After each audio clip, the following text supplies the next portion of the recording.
Study IQ IAS, अब तैयारी हुई अफोर्डेबल। हेलो एंड नमस्ते। आप में से कई लोग होंगे जिन्होंने मार्वल की सीरीज एवेंजर पक्का से देखी होगी।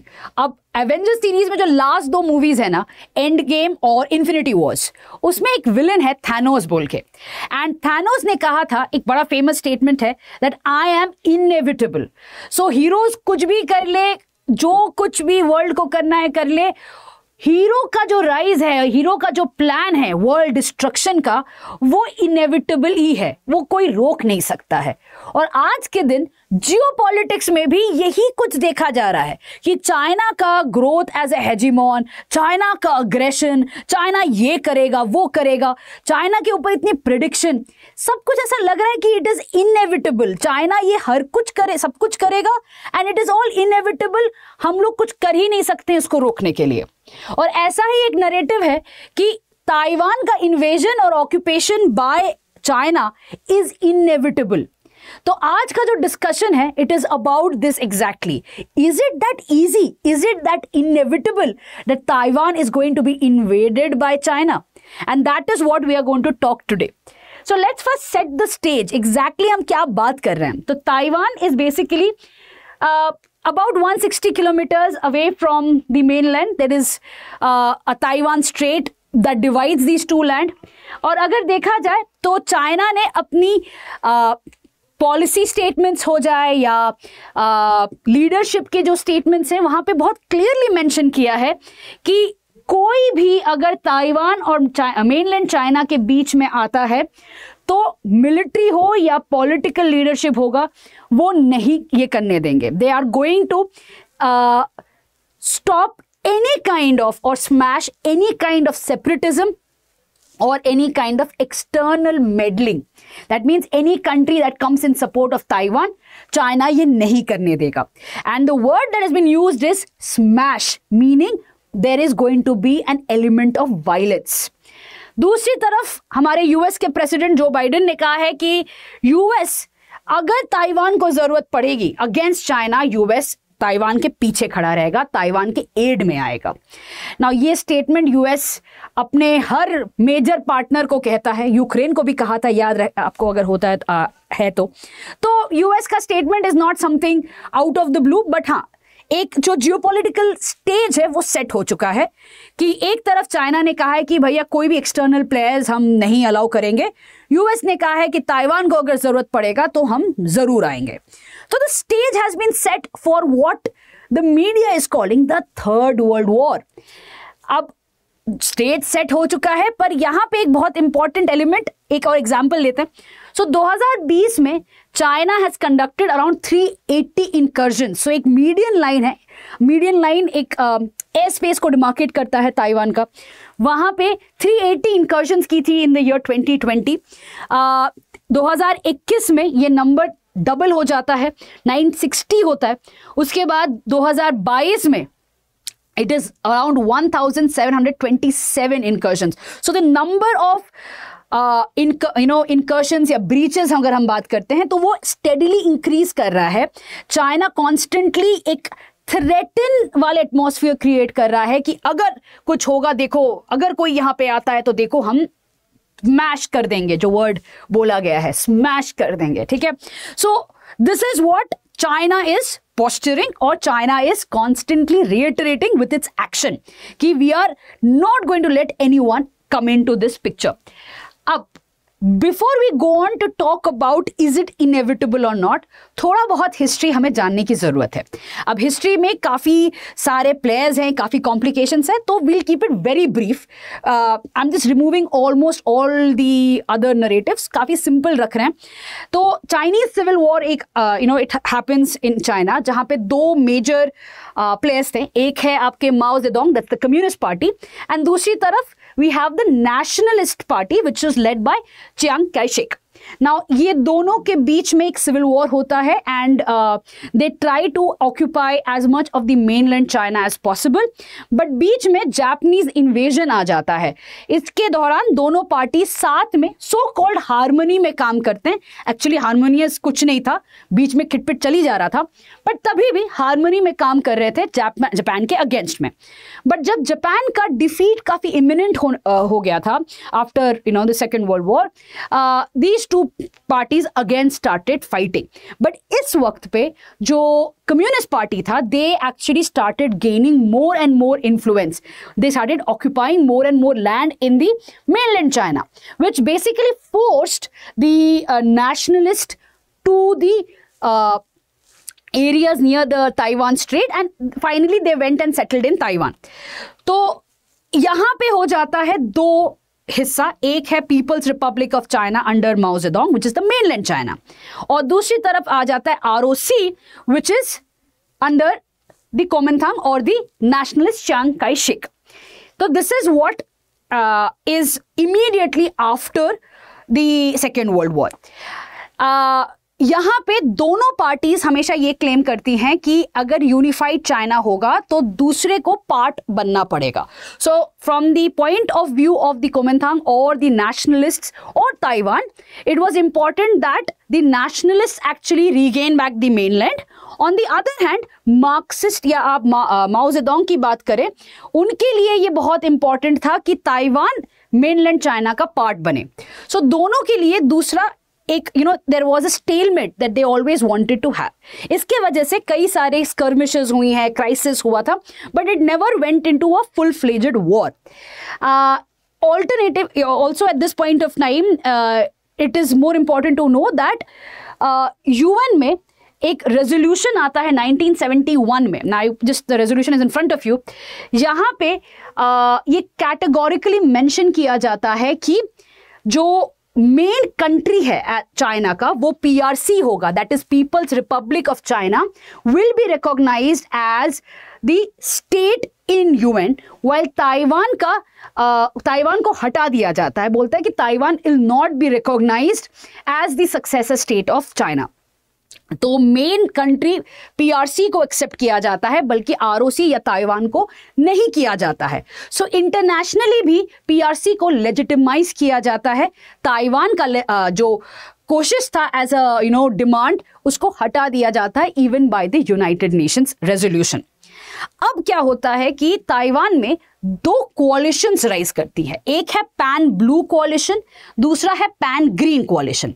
पैन ब्लू कोalition जो है वो चाहती है कि मेनलैंड को फिर से ऑक्यूपाई कर लिया जाए, जैसे कि दी कोमिंतांग और the Chiang Kai Shek's party wanted, right. On the other hand green party जो है वो चाहती है कि इंडिपेंडेंस हो जाए, there is no more need to go back to the mainland and everything, Taiwan should just become independent. And they also said कि अब जब इंडिपेंडेंस ही रेफरेंडम करने वाले हैं, इट इज इंपॉर्टेंट दैट ये आरओसी वाला जो नाम है इसको हटा के ताइवान का नाम ले लिया जाए। So this is what the pan-green coalition has been asking for.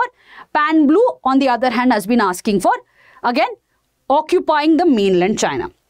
अब आते हैं 2016 में। Now 2016 में Tsai Ing-wen, this lady comes to power. और तब से लेके आज तक she is the one in power in Taiwan.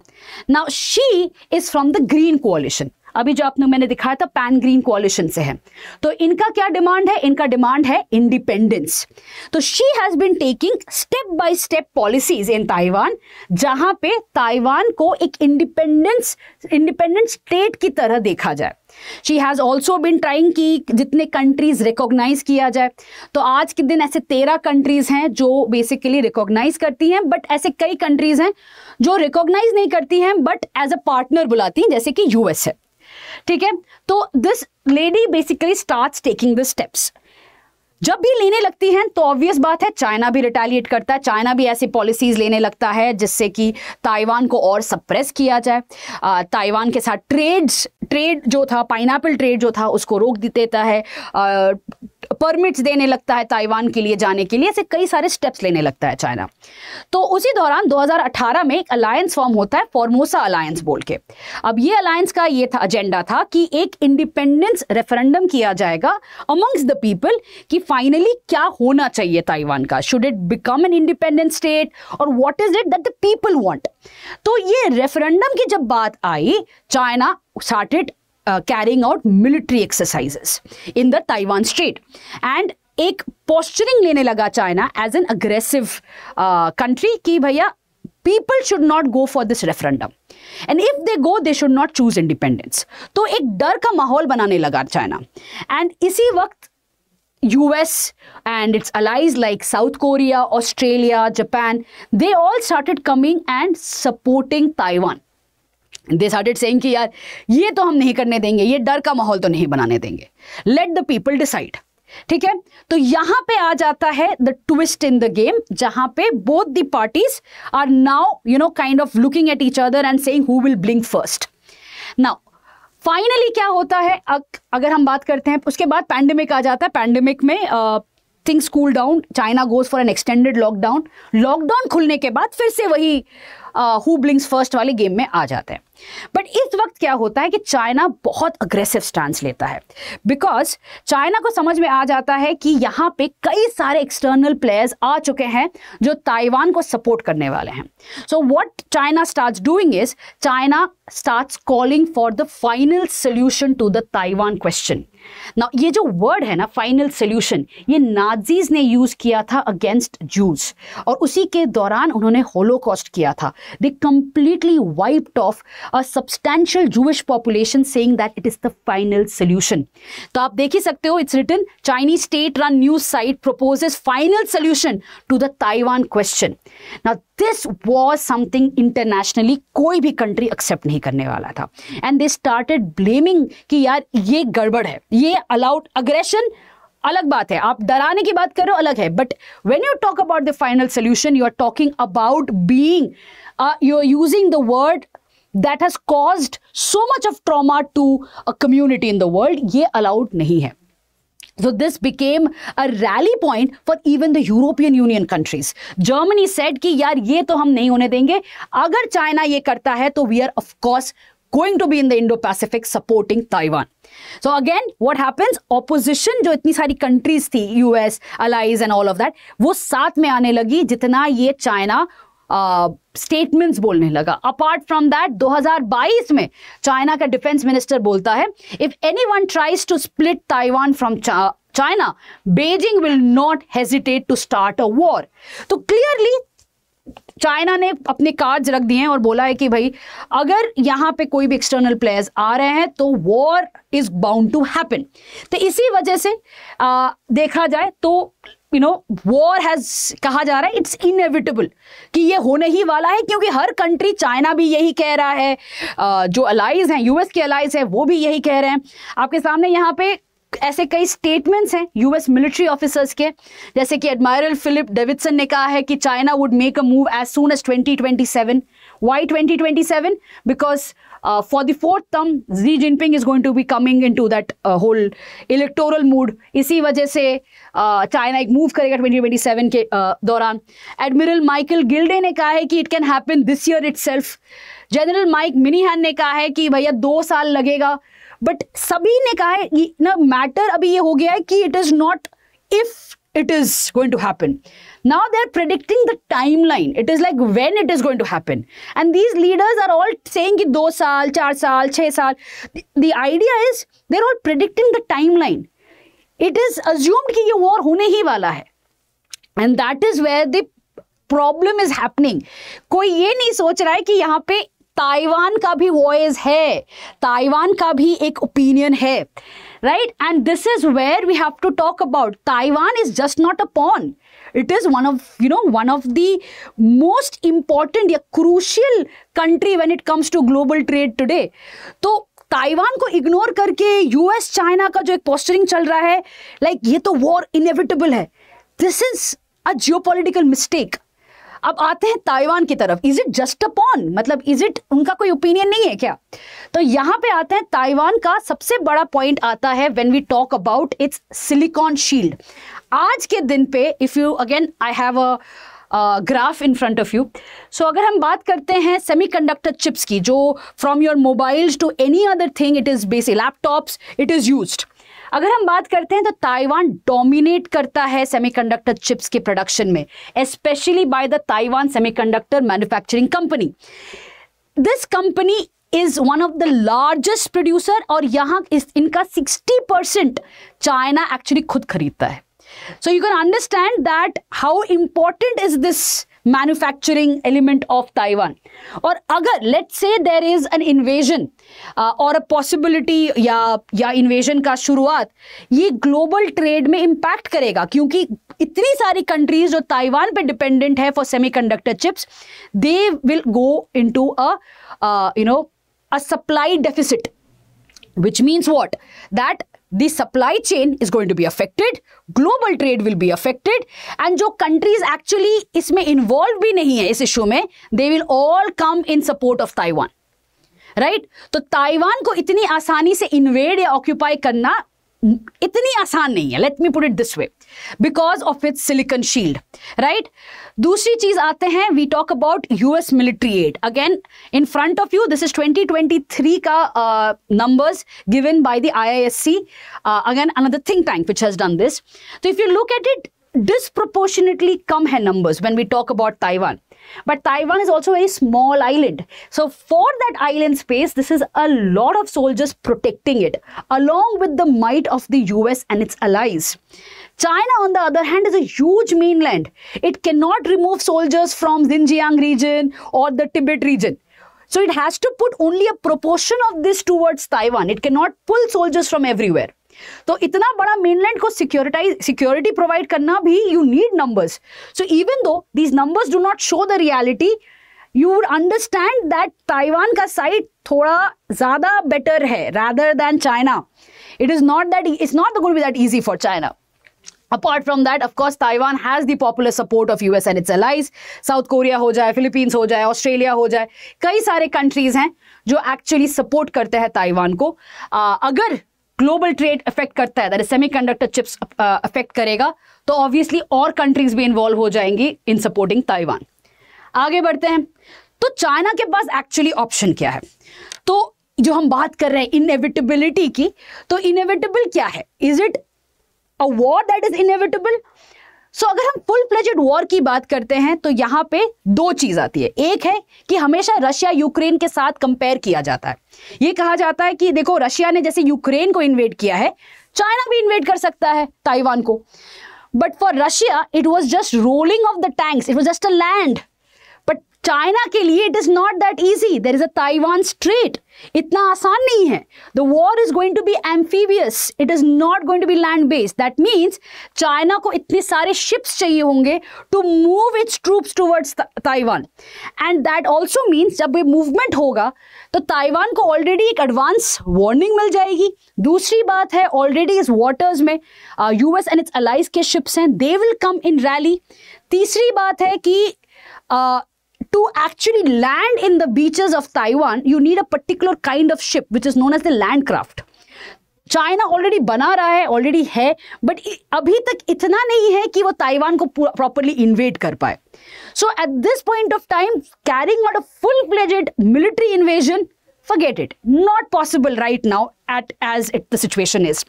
Plus, if we just talk about an air invasion, Taiwan already has a number of F-16 जो वो use करेगा against that invasion. Along with it, the popular support is already there. So full-fledged invasion होना at this point of time doesn't seem inevitable. It is definitely not a possibility. अगर China actually इसको push करता है तो it's going to be foolhardy. Doesn't make any strategic sense to call out for a full-fledged invasion. दूसरा है कि strategic invasion करना. थोड़ी बहुत इन्वेड करना, जो चाइना का यूजुअली पॉलिसी रहा है, राइट, सलामी स्लाइसिंग जिसे कहते हैं, या एक बार हिट करके चले आना। तो ये एक पॉलिसी है चाइना के हाथ में, क्योंकि ताइवान के अंडर में कई सारे ऐसे छोटे छोटे आइलैंड्स आते हैं जो ताइवान के कंट्रोल में आता है। तो उसमें से एक आइलैंड है किनमेन आइलैंड, जो सिर्फ 10 किलोमीटर की दूरी पे है चाइना के मेनलैंड से। सो अगर चाइना चाहता है ताइवान को इन्वेड करने की, तो देयर इज अ पॉसिबिलिटी कि चाइना जाके किनमेन आइलैंड को ऑक्यूपाई कर ले, एंड इससे एक चैलेंज आ जाएगा ताइवान को as a country, as a political entity. Now this also raises the question कि किनमेन में करना मतलब it is also giving a full-fledged warning to Taiwan as well as to its allies कि they will be ready to actually take it to a full-fledged war, या इसको एक aggression की तरह देखा जाएगा चाइना का, which also means कि sanctions लग सकती हैं चाइना पे, which also means that China के अगेंस्ट पे कई सारे इंटरनेशनल लेवल के डिसीजंस लिए जा सकते हैं जो रशिया के अगेंस्ट लिए गए थे। अब प्रॉब्लम यह है कि Russia could, for variety of reasons, could kind of take in the impact of these sanctions. But China is already faltering. उनका इकोनॉमी एक डाउनवर्ड ट्रेंड की तरफ जा रहा है. There is unemployment. There is increasing poverty. Do you really think कि एक economic sanction से they can come out of it successfully? It is not. At this point of time, again, it doesn't look feasible. अगर China से trade हटा दिया जाए या China से the इकोनॉमिक पावर हटा दिया जाए, तो चाइना के पास एक्चुअली कुछ नहीं बचा रहेगा. So again, if sanctions are played well, when this kind of thing happens, then China will be devastated. तो again, China has to count कि अगर ये करूं तो इसका रिस्पॉन्स ये आएगा. Are we ready to take that cost? Cost benefit analysis में it is again makes no sense strategically to take that decision. अब आते हैं लास्ट वाला ऑप्शन जो चाइना के पास है, जो है सटल टेक ओवर, जैसे कि चाइना ने किया है हांगकांग में. तो हांगकांग में क्या किया था कि धीरे धीरे हांगकांग में ये कोशिश किया गया था, धीरे धीरे ऐसे पॉलिसीज लाई गई थी, national security policy and everything, जहां पे कोई भी एंटी चाइना एक्टिविटी को क्रिमिनलाइज किया गया था, एंड इसके वजह से चाइनीज मिलिट्री का एक प्रेजेंस आने लगा था हांगकांग में. धीरे धीरे China started interfering into the political system of Hong Kong, and it insured that जो भी कैंडिडेट्स आते हैं इलेक्शन पे, they would be pro China politicians rather than talking about independence of Hong Kong. So this is how very very slowly over decades China ने ये किया है in Hong Kong. अब ये पॉसिबिलिटी ऑफ कोर्स ताइवान के साथ भी है, but at this point of time Taiwan का जो पॉलिटिकल सिस्टम है, it is very clearly again pro independence because Green Coalition is in power, or it is about occupying China. There is no third alternative that is there in Taiwan. तो इसका मतलब है अगर हमें यहाँ पे मतलब चाइना को एक पॉपुलर नरेटिव बनाना है about supporting China, it has to start from the scratch again, which will take a lot of time. Does China really have that much of time? Again is the question, because Xi Jinping का election is just around the corner, 2027. तो is it going to happen before 2027? Looks unlikely. Over a period of time, couple of decades, yes, if China keeps persisting on it, तो ये possible ज़रूर है.